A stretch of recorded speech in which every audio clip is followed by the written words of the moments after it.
मधुमालती या Rangoon creeper, इन सुंदर नामों से इस फूल को हम जानते हैं। नाम चाहे जो भी हो, ये फूल इस कदर खूबसूरत है कि इसकी तारीफ़ के लिए मेरे पास शब्द नहीं है। जब अपने ही हाथों से उगाए हुए प्लांट्स में इतने सुंदर फूल खिलते हैं तो खुशी का ठिकाना नहीं रहता है। चाहे हम नर्सरी में जाएं या किसी और के गार्डन में जितने भी प्लांट्स फूल देख लें, पर अपने हाथों से उगाए हुए फूलों की बात ही अलग होती है। अपने ऊपर बहुत गर्व महसूस होता है, जैसे हमने कितना बड़ा काम कर दिया हो। मुझे इस प्लांट से बहुत ही ज़्यादा खुशी मिलती है क्योंकि मैंने इसके एक प्लांट से 2-3 प्लांट्स तैयार कर लिए हैं। बहुत आसानी से इन प्लांट्स को स्टेम कटिंग से या फिर सॉइल लेयरिंग से तैयार किया जाता है। मैंने इसकी 2-3 कटिंग्स लगाई थी, उसमें से सिर्फ 2 ही कटिंग्स इसकी चली, बाकी कटिंग्स खराब हो गई। लेकिन सॉइल लेयरिंग विधि से अगर आप इसे लगाएं तो ये बहुत आसानी से लग जाती है। इसकी ब्रांचेस इतनी लंबी लंबी होती है और इतनी लचीली कि आप उसे थोड़ा सा नीचे झुकाकर किसी भी दूसरे पॉट में थोड़ी सी मिट्टी डालकर उसमें दबा दें तो वहीं उसकी जड़ें निकल आती है। ऐसा आप मानसून के सीज़न में कर सकते हैं। इसके लिए इस समय आपको इस प्लांट को नर्सरी से लाना होगा। बहुत ही सस्ते में मिलता है, सिर्फ 50-60 रुपये में मिलने वाला है ये सुंदर सा फूल। बेल वाली जो इसकी वैरायटी होती है उसकी खुशबू काफ़ी तेज़ होती है, बहुत दूर तक उसकी खुशबू आपको मिलती होगी, पर इसकी खुशबू बहुत भीनी भीनी होती है, वो भी शाम के समय में। सुबह के समय जब मैं ये वीडियो बना रही हूँ तो इस प्लांट्स के बिल्कुल पास हूँ, फिर भी इसमें से कोई भी खुशबू नहीं आ रही है। ये पहले हल्के गुलाबी रंग में इस तरह से इसके फूल खिलते हैं, धीरे धीरे वे पूरे डार्क गहरे गुलाबी रंग में बदल जाते हैं। फूलों की अच्छी बात यह है कि बहुत दिनों तक प्लांट्स में बने रहते हैं। अनगिनत कलियां और ढेरों फूल, इससे अच्छा और हमें क्या चाहिए। जब सुबह सुबह आप अपने गार्डन में आते हैं, मैं पूजा के फूल तोड़ने के लिए जैसे ही आई, इस प्लांट्स को देखकर मेरा मन किया कि एक वीडियो बना लूं, आपसे भी शेयर करूं कि इतने सुंदर फूल को कितनी आसानी से हम पा सकते हैं।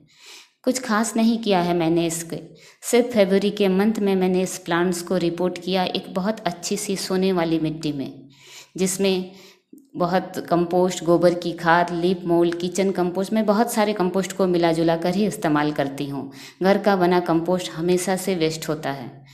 आप पत्तियों की खाद ज़रूर से प्लांट में डालें, इससे प्लांट्स को बहुत अच्छी स्ट्रेंथ मिलती है।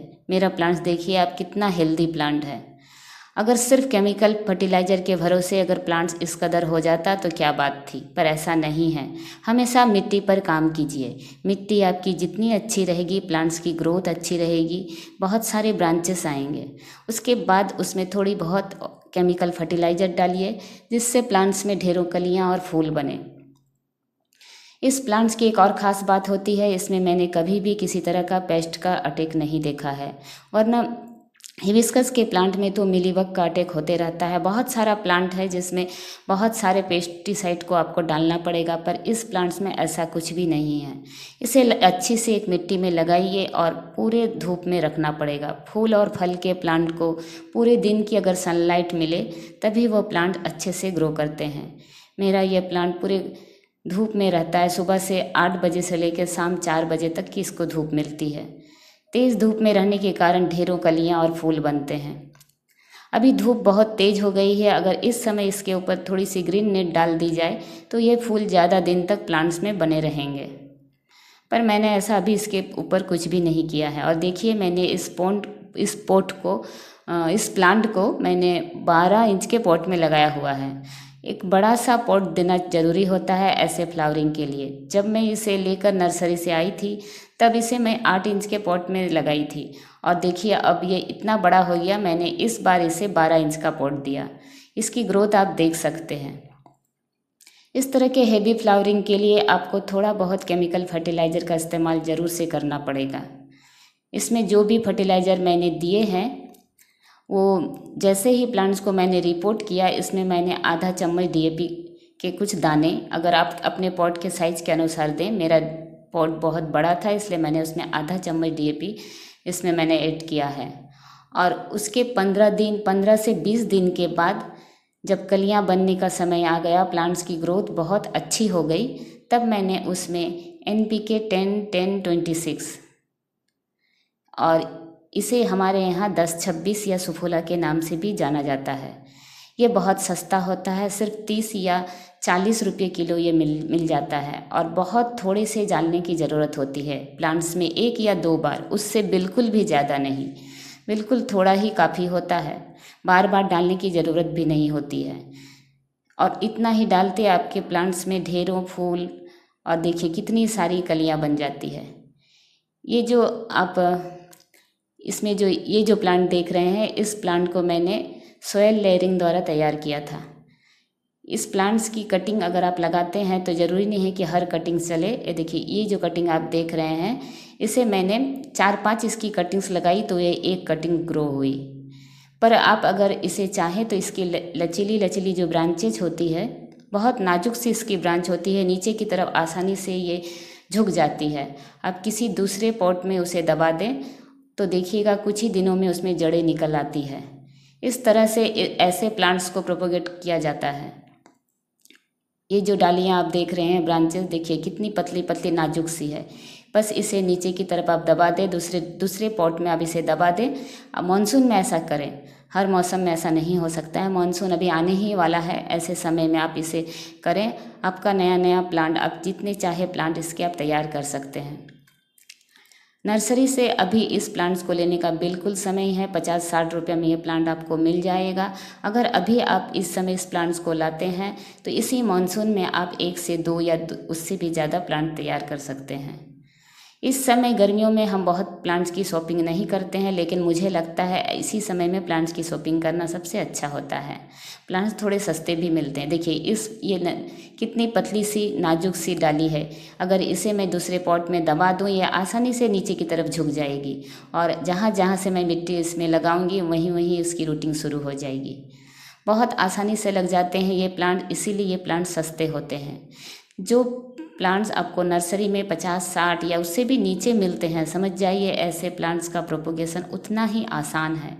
जहाँ जो महंगे पौधे होते हैं उनको प्रोपोगेट करना उतना मुश्किल होता है, 10 लगाओ तो 1 चलती है, इसीलिए ऐसे प्लांट्स महंगे होते हैं। जिन प्लांट्स के कोई भी नखरे नहीं होते हैं, वैसे सारे प्लांट्स बहुत ही सस्ते होते हैं। मुझे ये प्लांट बहुत ही खूबसूरत लगता है। गार्डन में अगर इस तरह गुच्छों में फूल खिला रहे तो और क्या चाहिए हमें। मन खुश हो जाता है, हमें अपने परिश्रम का फल मिल जाता है। फिर मन करता है और ज़्यादा परिश्रम करने की इच्छा होती है। जब तक हमें कोई अच्छे रिजल्ट्स ना मिले तो हमें फिर से नया काम करने की इच्छा आएगी कहाँ से।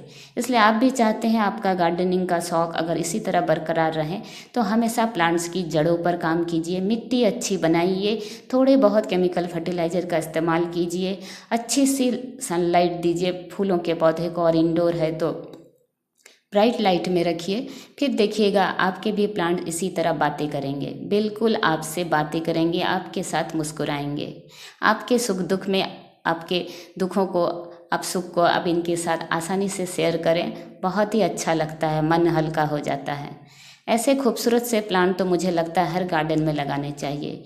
कितनी ही छतें होती हैं बिल्कुल खाली बेजान सी, और इस तरह से अगर 1-2 फूल के प्लांट हो, चाहे कुछ और सब्जियां, जो कुछ भी हो, हरा भरा रहे तो मन खुश हो जाता है, देखने वालों का भी और करने वालों का भी।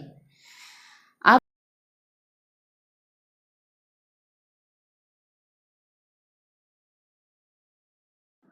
अगर हर खाली पड़ी छतें इस तरह से हरियाली से भर जाए तो पर्यावरण को स्वच्छ करने की दिशा में थोड़ा सा योगदान तो हमारा भी होगा। इससे अच्छी और बात क्या हो सकती है। तो चलिए इस पर्यावरण दिवस में हम बहुत सारे प्लांट्स लगाएं और अपने चारों तरफ सभी को प्रेरित करें पेड़ पौधे लगाने के लिए।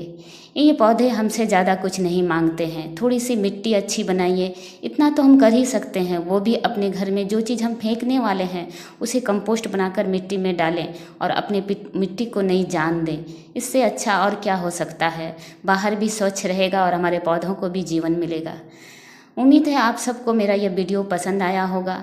पसंद आया है तो आप मेरे चैनल को सब्सक्राइब कर लें और मुझसे जुड़ने के लिए बेल आइकन को ज़रूर से प्रेस करें।